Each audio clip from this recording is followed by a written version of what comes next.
Welcome to social post real estate. నేను మీ Vasavi Acharya. Thank you so much. వీడియోస్ని చాలా బాగా సపోర్ట్ చేస్తున్నారు. అండ్ ఈరోజు అసలు 2026లో రియల్ ఎస్టేట్ ఎలా ఉంది, ఇప్పుడు ఇన్వెస్ట్ చేస్తే మంచిదా కాదా, హాఫ్ ఆఫ్ ది ఇయర్ అయిపోయింది, ఇంకా 6 months టైమే మిగిలింది. ఈ 6 monthsని కూడా మనం వేస్ట్ చేయకుండా ఎలాంటి వెంచర్స్లో కానివ్వండి, ఎలాంటి ప్రాజెక్ట్స్ మీద కానివ్వండి ఇన్వెస్ట్ చేస్తే బాగుంటుంది. బట్ ఇన్వెస్ట్ చేసే ముందు ఎలాంటి డాక్యుమెంట్స్ ఉండాలి, ఎలాంటి డాక్యుమెంట్స్ ఉంటే తీసుకోకుండా ఉండాలి, ఉండకూడదు. సో ఇలాంటి టాపిక్స్ మీద ఈరోజు మనతో డిస్కస్ చేయడానికి మన స్టూడియోలో అయితే ఉన్నారు property advisor and real estate expert doctor Bharat గారు ఉన్నారు. సో సార్ని అడిగి ఏం చేయాలి, ఎప్పుడు ఇన్వెస్ట్ చేయాలి, ఎంత ఇన్వెస్ట్ చేయాలి, ఎక్కడెక్కడ ఇన్వెస్ట్ చేయాలి, అప్రిషియేషన్ వచ్చే ఏరియాస్ ఎలా ఉన్నాయి ఏంటి అని సార్తో కూర్చొని డిస్కస్ చేసి నేను మీకు ఇన్ఫర్మేషన్ ఇస్తాను. సో వీడియోని ఎక్కడ కూడా స్కిప్ చేయకుండా ఎండ్ వరకు చూడండి. ఫ్రెండ్స్కి, ఫ్యామిలీ మెంబర్స్కి పక్కా షేర్ చేయాలి. మీరు షేర్ చేసే పనిలో ఉండండి, సార్తో మాట్లాడే పనిలో నేను ఉంటాను. So hi sir, Bharat sir ఎలా ఉన్నారు? హలో, హాయ్ అండి. ఐఎమ్ గుడ్ అండి. మీరు ఎలా ఉన్నారు? నేను చాలా బాగున్నాను సార్. సో లాస్ట్ మనం చేసిన వీడియోకి చాలా మంచి రెస్పాన్స్ వచ్చింది. సో దాన్ని బట్టి కొంతమంది ఏంటంటే భరత్ సార్ని ఈ క్వశ్చన్ అడగండి, ఆ క్వశ్చన్ అడగండి, వాళ్ళ ప్రాజెక్ట్ ఎంతవరకు వచ్చింది, సో మేము ఎక్కడెక్కడ ల్యాండ్స్ ఇన్వెస్ట్ చేస్తే బాగుంటుంది అని చెప్పేసి మన సోషల్ పోస్ట్ ఛానల్కి చాలా డిఎమ్స్ అయితే వస్తున్నాయి. సో అందులో నుంచి కొన్ని క్వశ్చన్స్ తీసుకొని ఇప్పుడు నేను అడగడం జరుగుతుంది. అడిగే ముందు అంటే కామన్ క్వశ్చన్ ఏంటి, right now what is the situation of real estate చెప్పండి సార్. ఇప్పుడు ప్రజెంట్ అయితే రియల్ ఎస్టేట్ అనేది మీన్ లైక్ కామన్గా వెళ్ళిపోతూ ఉంది. అలా హై ఉందని చెప్పలేము, అలా అని చెప్పేసి లో ఉందని చెప్పలేము. సో ఈక్వల్గా బ్యాలెన్స్డ్గా వెళ్తూ ఉంది. కానీ ఇన్వెస్ట్ చేయాలనుకునే వాళ్ళు they can happily they can invest అనమాట. అలా అని చెప్పేసి ఇన్వెస్ట్ ఇంకొక రోజుల తర్వాత చేద్దాం అనుకునే వాళ్ళకి కూడా బెస్ట్ అని చెప్తాను. ఎందుకంటే మార్కెట్ కొంచెం ఇప్పుడు స్లో లేదు, అలా అని చెప్పి స్పీడ్ లేదు, కాబట్టి న్యూట్రల్గా ఉన్నప్పుడు తీసుకుంటే బ్యాలెన్స్డ్గా ఉంటుంది, బాగుంటుంది అని చెప్తాను. ఓకే, సో మీకు భూభారతి పోర్టల్ గురించి తెలియంది కాదు సార్. అది వచ్చిన తర్వాత ప్రాసెస్ అనేది ఇంకొంచెం ఈజీ అయింది. బట్ అందరూ ఆన్లైన్ యూజ్ చేస్తారని మనం చెప్పలేము. బట్ అది వచ్చిన తర్వాత ల్యాండ్స్ కొనడం అన్నది ఈజీ అయిందా, సేఫ్ అయిందా అన్నది మాకు తెలియాలి. యాక్చువల్లీ ఏంటంటే భూభారతి వచ్చిన తర్వాత చాలామంది ఏం చేస్తారు అని అంటే భూభారతిలో ఆ ప్లాట్ కావచ్చు, ఆ ల్యాండ్ కావచ్చు, అందులో కనిపించే వరకు ఇది క్లియర్ టైటిల్ అనుకుంటారు. కానీ నేనేమంటాను అని అంటే ఎంత పెద్ద పోర్టల్ అయినా సరే, ఎంత పెద్ద గవర్నమెంట్కి సంబంధించిన పోర్టల్ అయినా సరే కొన్ని ఎర్రర్స్ అనేవి ఉంటాయి. మనం జస్ట్ భూభారతిలో ఆ ప్రోడక్ట్ అంటే ఆ ప్లాట్ కావచ్చు, లేదంటే ఆ ల్యాండ్ కావచ్చు, అందులో కనిపించే వరకే ఇది క్లియర్ ఉంది అని చెప్పి ప్రొసీడ్ అవ్వడము ఒక 70% ఓకే అని చెప్తాను. ఇంకొక 30% ఏంటంటే మనం మాన్యువల్గా చెక్ చేయాలి. ఆ ల్యాండ్కి సంబంధించినటువంటి లింక్స్ ఏవైతే ఉంటాయో, లింక్స్ కావచ్చు, ఈసీ తీపియడం కావచ్చు, ఇంతకుముందు అంటే ఆ ల్యాండ్కి సంబంధించిన పాస్బుక్లు కావచ్చు, పట్టా పాస్బుక్లు అంటారు చూసారా, అవి కావచ్చు. అది ప్రాపర్గా మనం చెక్ చేయడం కూడా 30% మేజర్గా చెక్ చేసుకోవాల్సి ఉంటుంది. మనం ఓన్లీ 100% భూభారతి పైన ట్రస్ట్ అయ్యి ఇంకా దానిపైన బేస్ చేసుకొని ఇన్వెస్ట్ చేసే కంటే మాన్యువల్ కూడా ఒక 30% 40% మనం కేటాయించి చెక్ చేసుకోవడం మ్యాండేటరీ అవుతుంది.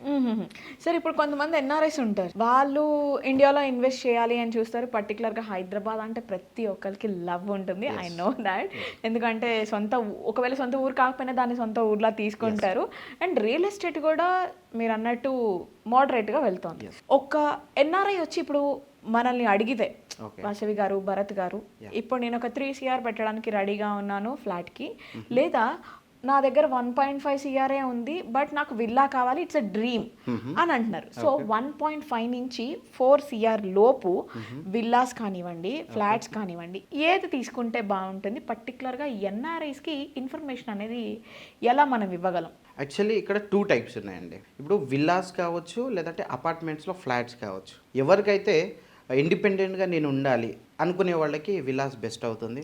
ఒకవేళ ఎన్ఆర్ఐస్ ఉండి నాకు రెంట్స్ పర్పస్ కావాలి అనుకుంటే అప్పుడు అపార్ట్మెంట్లో ఫ్లాట్స్ బెస్ట్ అవుతాయి. ఎందుకంటే ఇవాళ రేపు ఏమైపోతుందనంటే ఫ్లాట్స్ కల్చర్ ఏదైతే ఉందో ఈ కల్చర్లో ఏంటంటే కరోడ్స్ ఆఫ్ ఇన్కమ్ అనేది ట్రాన్స్ఫర్ అవుతా ఉంటుంది. దీంట్లో కూడా ఏంటంటే 5 years 4 years వెయిటింగ్ పీరియడ్స్లో ఉన్నాయి. Ready to move in flats అనేవి చాలా తక్కువ ఉన్నాయి. సో దాంట్లో మనం ఇన్వెస్ట్ చేసేటువంటి అమౌంట్ మనం ఇమీడియట్గా మనకు రిటర్న్ రావాల్సి అనే ప్లానింగ్లో ఉన్నామా, లేదు అని అంటే మనకు ఫ్యూచర్లో వచ్చే ఫస్ట్ అది మనకు క్లారిటీ కావాలి.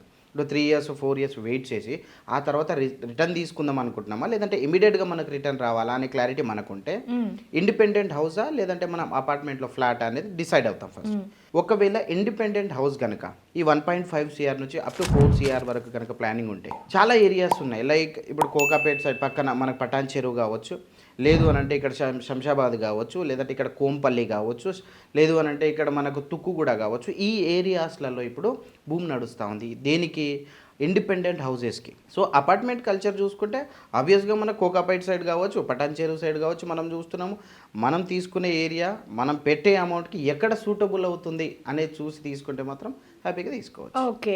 సో ఇవి ఇలా ఉంచితే సార్ కొంతమంది ప్లాట్స్ మీద కూడా చాలా ఇంట్రెస్టెడ్గా ఉంటారు. అంటే ఫ్యూచర్లో వాటికి తొందరగా అప్రిషియేషన్ వస్తుంది అన్నట్లు వాళ్ళు నమ్ముతూ ఉంటారు. సో మేబీ అదే 90% ట్రూ చెప్పాలి అంటే. బట్ ఇక్కడ రెండు ఉన్నాయి సార్. ఒకటి అగ్రికల్చర్ ల్యాండ్ ఉంది, ఒకటి ఎట్లా అంటే నార్మల్ ల్యాండ్స్ ఉన్నాయి అనమాట. అంటే అగ్రికల్చర్ ల్యాండ్ తీసుకొని కొన్ని రోజులు అలా వదిలేసి దాన్ని సేల్ చేస్తే ఎక్కువ అప్రిషియేషన్ వస్తుందా, లేదంటే నార్మల్ ల్యాండ్ తీసుకొని కొన్ని రోజులు అలా వదిలేసిన తర్వాత సేల్ చేస్తే ఎక్కువ అప్రిషియేషన్ వస్తుంది? ఇక్కడ మనకు 2 వేరియేషన్స్. ఒకటి agriculture land completely different from plot. ఇందులో మనకు అగ్రికల్చర్ ల్యాండ్ అనేది ఏంటి అంటే that is not considered as a plot. అది అగ్రికల్చర్ ల్యాండ్ లెక్కనే ఉంటుంది. ఓకే. మనం అగ్రికల్చర్ ల్యాండ్ని మనం ఓపెన్ ప్లాట్గా మార్చాలి అనుకుంటే ఫస్ట్ మనం ఏం చేయాలి అంటే నాలా సర్టిఫికేట్ అంటారు, నాన్ అగ్రికల్చర్ కన్వర్జేషన్ సర్టిఫికేట్. అంటే మనం అగ్రికల్చర్ ల్యాండ్ని డైరెక్ట్గా నేను ప్లాట్లు కన్వర్ట్ చేసేసుకుంటాను అంటే గవర్నమెంట్ నుంచి కొన్ని టర్మ్స్ అండ్ కండిషన్స్ ఉంటాయి. సో దాన్ని మనం ఏం చేయాలి అని అంటే కమర్షియల్ కింద అంటే నాలా కింద మనం కన్వర్ట్ చేసిన తర్వాత అప్పుడు మనం ప్లాట్స్ కింద మనం ఒక్కొక్క ప్లాట్కి ఒక ఓనర్గా మనం డివైడ్ చేయొచ్చు. బిఫోర్ ఆఫ్ దట్ మనం ఒకవేళ అగ్రికల్చర్ ల్యాండే తీసుకుందాం అనుకుంటున్నాం అనుకోండి, అగ్రికల్చర్ ల్యాండ్ తీసుకోవాలి అనుకుంటే మన బడ్జెట్కి హైదరాబాద్ సిటీ నుంచి ఒక 100-150 కిలోమీటర్స్ డిస్టెన్స్లో ఉంటుంది. కానీ అక్కడ కూడా మనం ఈ ఓపెన్ ప్లాట్లు తీసుకున్నప్పుడు ఇన్వెస్ట్మెంట్ చేసేటప్పుడు మ్యాండేటరీగా కొన్ని డాక్యుమెంట్స్ చెక్ చేస్తాం. ఏం డాక్యుమెంట్స్ చెక్ చేస్తాం? లింక్స్ కావచ్చు, ఈసీ ఎంకంబరెన్స్ సర్టిఫికేట్ కావచ్చు. సో అక్కడ పర్టికులర్గా మనం ప్లాట్ దగ్గరికి వెళ్ళి ఆ వెంచర్ డీటెయిల్స్ కావచ్చు ఇవన్నీ చెక్ చేస్తాం, రెరా కావచ్చు ఇవన్నీ చెక్ చేస్తాం. అదే ల్యాండ్లో ఏంటి అని అంటే అక్కడ మనం ఫిజికల్గా ఫస్ట్ ల్యాండ్ ఎంత ఉన్నది, విస్తీర్ణం, ల్యాండ్ యొక్క విస్తీర్ణం మనం చూసుకోవాలి. ఆ తర్వాత ఏంటి అంటే గత 10 సంవత్సరాలు 15 సంవత్సరాల నుంచి ఆ ల్యాండ్కి సంబంధించిన ఓనర్ డీటెయిల్స్ మ్యాండేటరీగా చెక్ చేయాలి. ఓకే. ఎందుకంటే ఇప్పుడు ఈ రోజు ఒక ఓనర్ ఉంటారు, రేపు పొద్దున ఆ ఓనర్ సేల్ చేసేసిన తర్వాత సెకండ్ ఓనర్గా అయ్యే ఛాన్సెస్ ఉంటాయి. కాబట్టి దానికి పాస్బుక్లు పహానీలు అంటారు, అంటే ఓల్డ్ జనరేషన్లో పహానీలు అనేవాళ్ళు. సో మనం అది ఖచ్చితంగా చెక్ చేయాలి. అది చెక్ చేసిన తర్వాత మనకు ఆ సర్వే నెంబర్స్ కావచ్చు, ల్యాండ్ ఓనర్ డీటెయిల్స్ కావచ్చు, ఇవి చెక్ చేసిన తర్వాత ఈజీగా ప్రొసీడ్ అవ్వాల్సిన ఛాన్సెస్ ఉంటాయి అన్నమాట.